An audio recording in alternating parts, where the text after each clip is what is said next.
I want to say for those of you who came here today, this is the most important day that we have had of this gathering, and it's because the people who started this fight and have carried this fight for years are here today.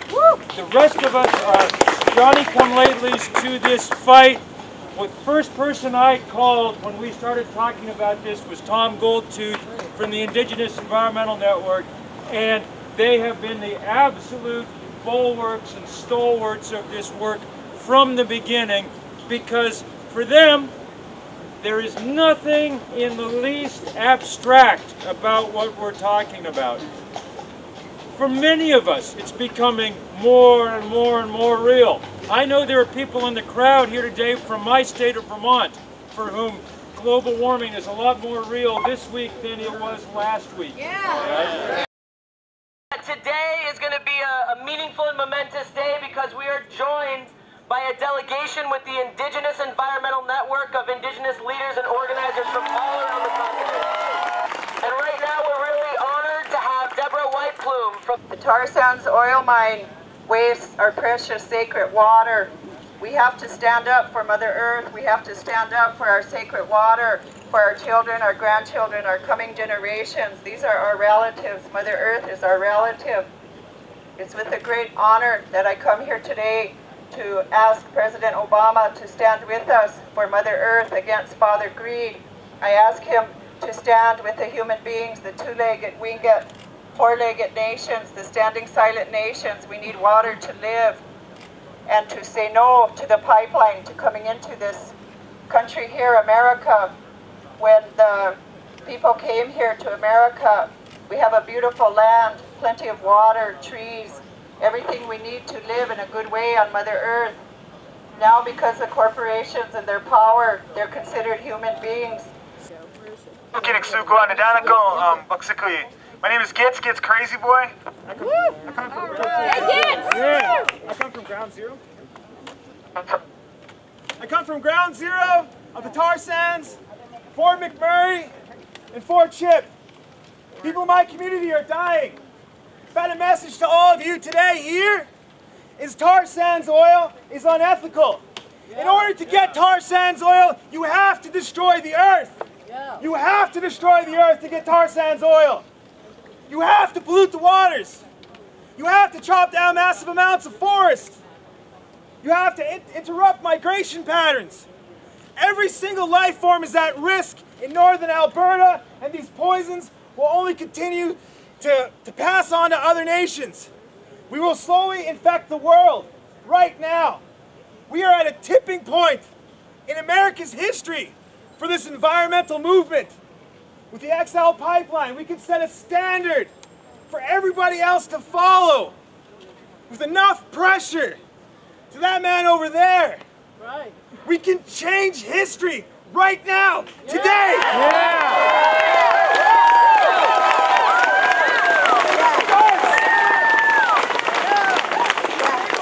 It started 12 days ago. It continues today with each and every one of you, because we are here together with that one beautiful mind of a future for our children, something that's sustainable, something that we can live in, something where no one is suffering. Right. This is the world that I want. This is the world that we should all be dreaming for. Right. Today we act. Today we send a message to them and everybody else. We are taking back our futures.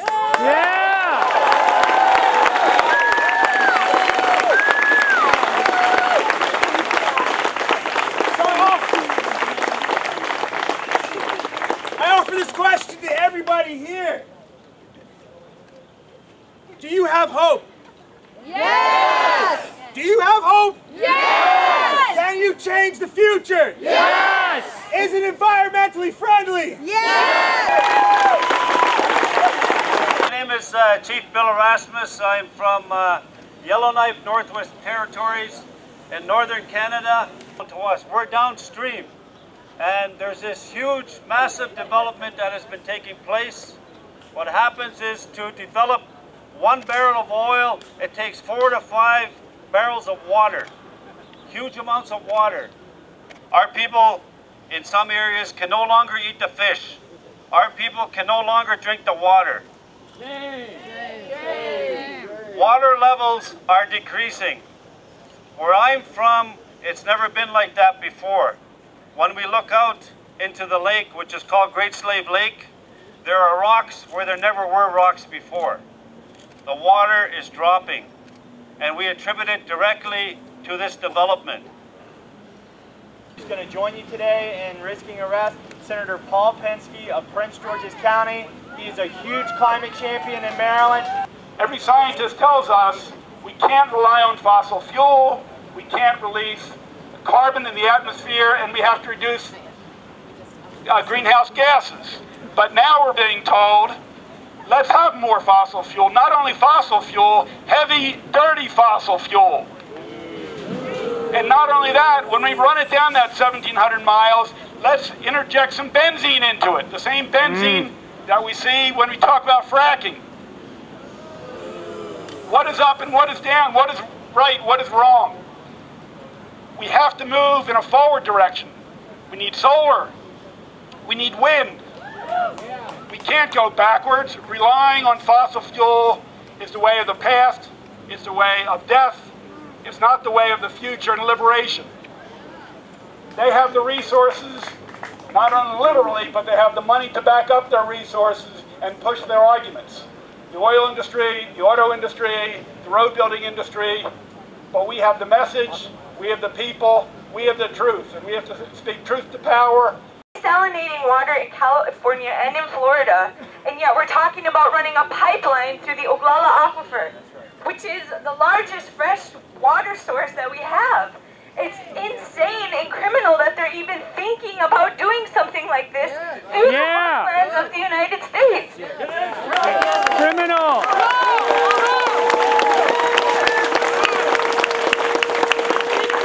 And they're doing it in Canada. They're taking all of these things. It looks like a moonscape up there now.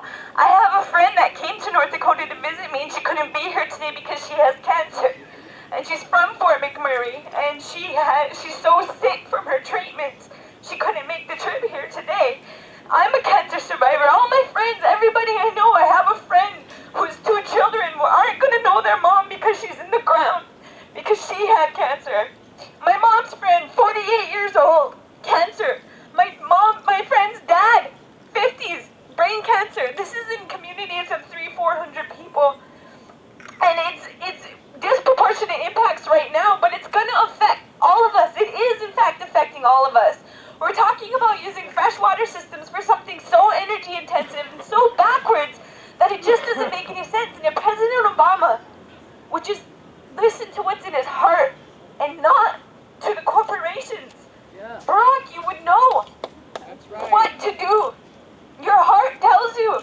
Because no oil is ethical. No oil anywhere in the world, it's running out, and we have wind energy. We have the ability. In my state of North Dakota alone, if we had turbines everywhere, we would be able to power 1/3 of our nation's energy needs. What's going on here? All the bottom line is money, money, money, money, money. And I'm not trying to be cliche here, but you cannot eat the money, and we sure in the heck cannot drink the oil. So just keep that in mind. Thank you.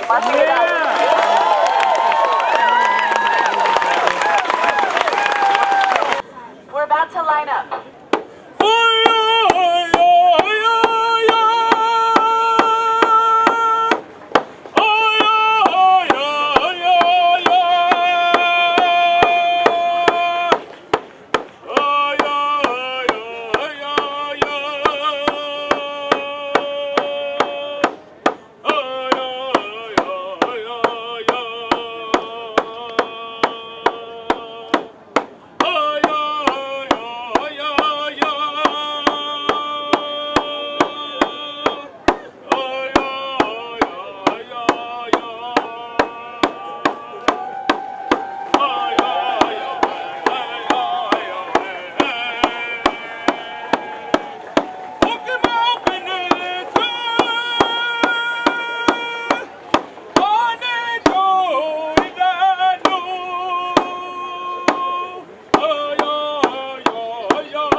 the profits don't go to any one of you. It goes to a very few individuals that are getting very, very rich from our Mother Earth. And every time you go to the gas pumps that we're forced to do nowadays, you feel it. We're poor people. However, we still need to get around, and we're allowing this machine that's only benefiting a very few to have their way with us. So I think now is the time to say no. Various studies have been done on when the point of no return is. We're getting very, very close to the point of no return. So I just want to say thank you for being here. Thank you for your support.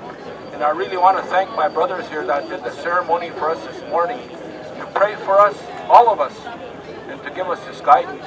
And I really thank those courageous individuals, those people over there that are standing up for what they believe in. Thank you very much.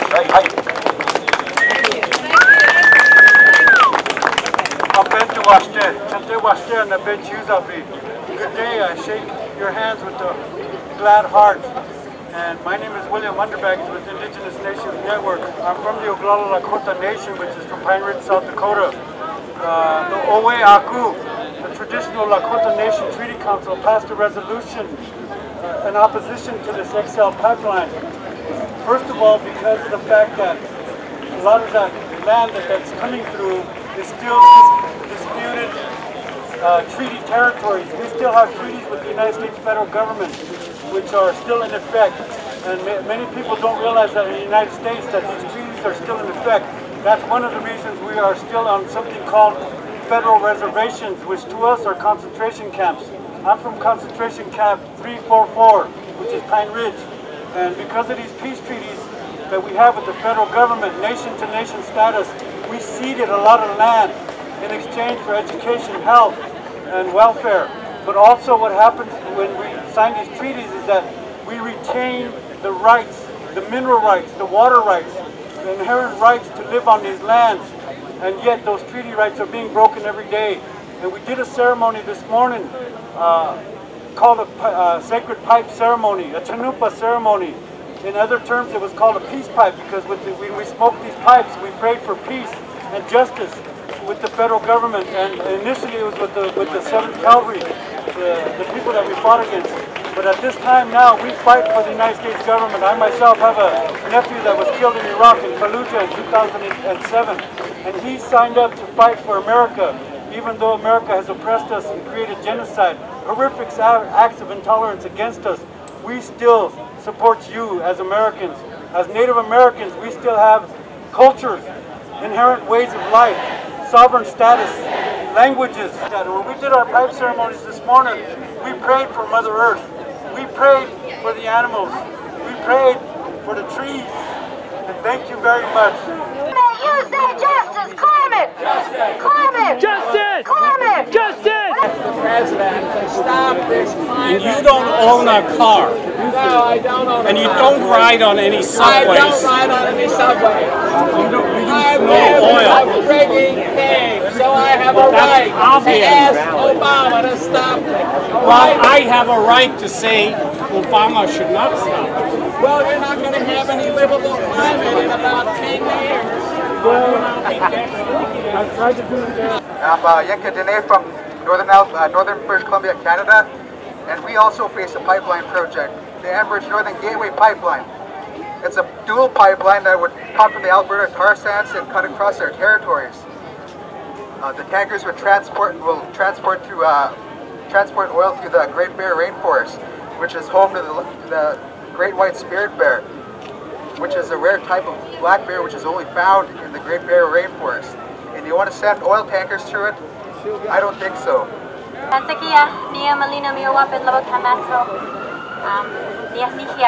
come from the Lubicon Cree First Nation. I come from the northern part of Alberta where the tar sands is being developed. So it's really good to be here to see people putting their lives on the line and their livelihoods on the line to say no to this tar sands pipeline. And because where we come from, as you've heard from the previous speakers, we're seeing, massive amounts of water being drained from the watershed. We're seeing the water being contaminated. We're seeing wildlife disappear at rapid rates. We're seeing, elevated rates of cancers. We're seeing increased respiratory illnesses. We're seeing a whole host of social and environmental and health concerns in the northern part of Alberta where the tar sands is being extracted. And the thing is that this pipeline will not only bring tar sands through communities where, will threaten other parts of waters and air in other communities, but it's also going down to refineries where it's going to be further refined, and that's going to affect communities as well. We have an upgrader alley in Alberta called Cancer Alley, which is another one in Alberta, and then another one in Ontario that's called Cancer Alley as well, where tar sands is already being refined. And we're already seeing increased levels of cancers in these communities as well. So we're seeing it at the source point, we're seeing it along the corridor routes, and we're seeing it at the other upgraders and refinery areas, and then we're going to be seeing it in Texas. We're going to be seeing it throughout the United States. So the ground zero where it's happening is going to come down, and it's going to be shared with all the people in the US, all the people in Canada. And this is not the route that we want to go. This is not the future that I want to see as a young person. I would like to continue to live the ways that my grandparents did and my parents do. And we're seeing this life disappear. My dad, who's a hunter, can no longer hunt in our area. He found 3 tumors in the carcass of a moose. It's a traditional moose that our family eats, what I grew up eating. And this is something that's affecting people on the ground every day, day in and day out. And it will come to the United States as well. And so it's great to see people here in front of the White House starting to say no, enough is enough. This is not the kind of fossil fuel development that we need in the future, and we need a shift towards renewable energy and renewable energy initiatives. Thank you very much. Hi. Yeah!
How'd that go?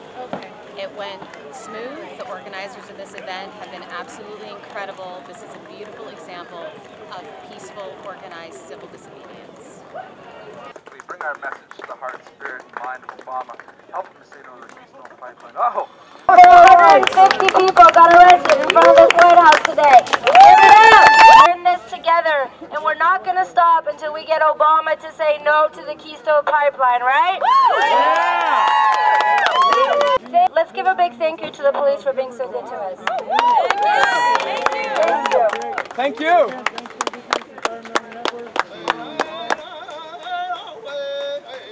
I'm Sierra from Caroline, from Jacksonville, Florida. Hitchhiked up here for the protest. Right on.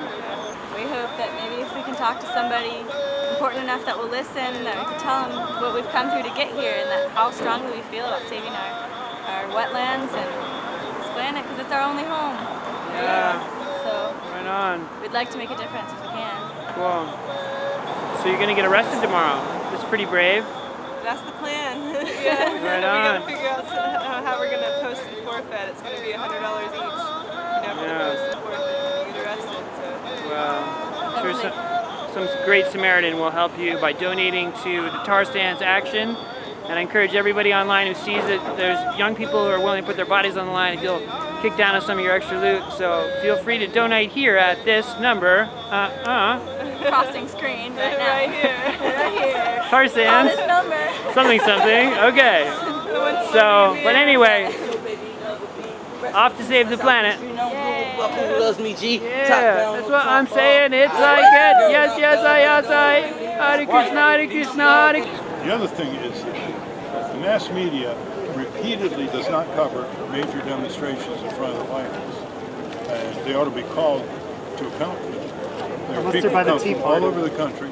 The veterans, for example, came against the war a few months ago. Over 2,000 people were here. And there was no coverage by mainstream media. Sir, the area's closed. You want exit right that way?